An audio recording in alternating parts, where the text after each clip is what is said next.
Now, parents in England face higher fines from today if their children are taken out of school without permission under new guidance. The fines will be £80 if paid within 21 days or £160 for repeat offenders. Schools will be required to consider the penalty if a child misses 5 days for unauthorised reasons.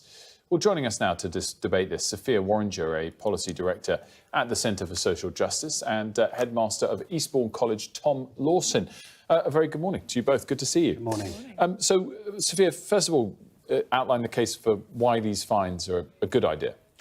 So the absence crisis is a big one, and we need a whole toolbox of things to fight this huge problem. And the Department for Education has shown that nearly 90% of fines issued are for unauthorised term time holidays. So the cohort of those children is very different from the cohort of children who are missing school for anxiety or social reasons or more complex family reasons. So we need to make a distinction between those two cohorts and see fines as part of the toolbox of fixing the absence crisis. And just set the scene for us. This is a big problem. This happens a lot.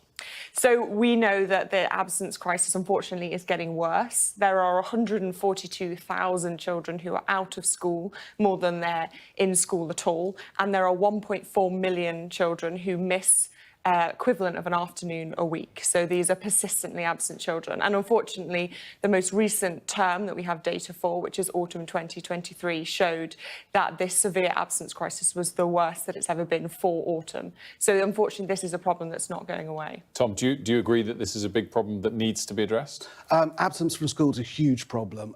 Sophia's absolutely right that we have a persistent absence crisis, but of the vast majority of that absence isn't unauthorised absence for holidays. That only accounts for 0.5% of absent days in school. So the fines are only addressing a very, very small part of what is a genuinely very severe absence crisis in the country. But that's because there are legitimate reasons for absence that need to be addressed, or there are illegitimate reasons, it's just the fines don't address them? There are legitimate reasons which account for most of it. That's the crisis the government should be focusing on. Like what? Like mental health, like difficulties and challenges for parents, the whole sense that since COVID that some parents are not sort of clear at the benefits of schooling and children struggle to come in. All of that's much more important. The principal reason I'm against increasing the fine is just that it doesn't work. There's a famous economics experiment in 2000 of daycare centres that what happens when you put fines up is that reduces the sort of moral and social requirement to keep your children in school. A fine is a price, and that price is so much less than the amount of money you'd get off a holiday. Sophia, do you agree with the sentiment there that people are just willing to pay the fines? It seems like that's what Tom's implying.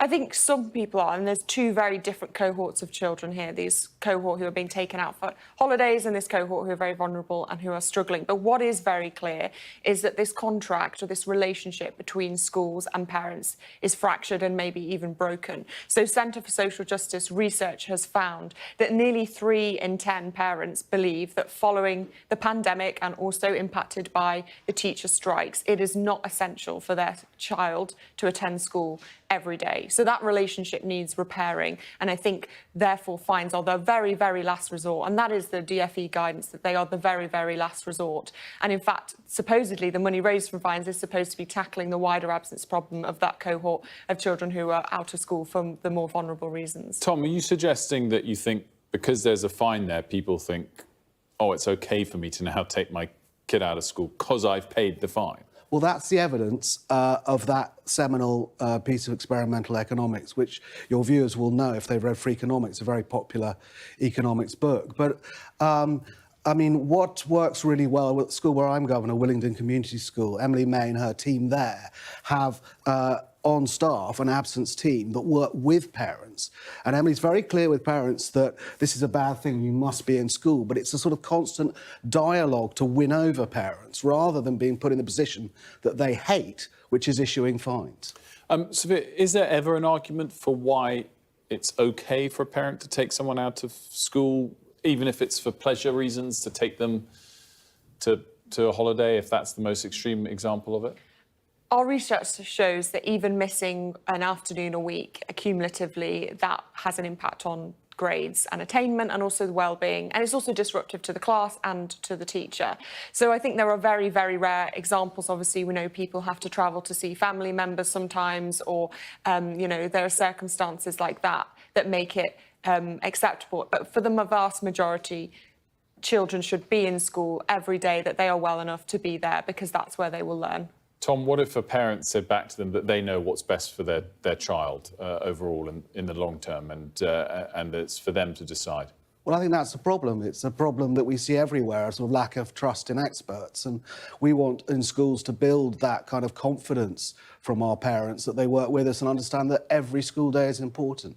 And it doesn't just affect your child, because very often teachers, usually out of the goodness of their heart, feel they have to do some catch-up work to replace that vital experiment for GCSE that was missed or whatever.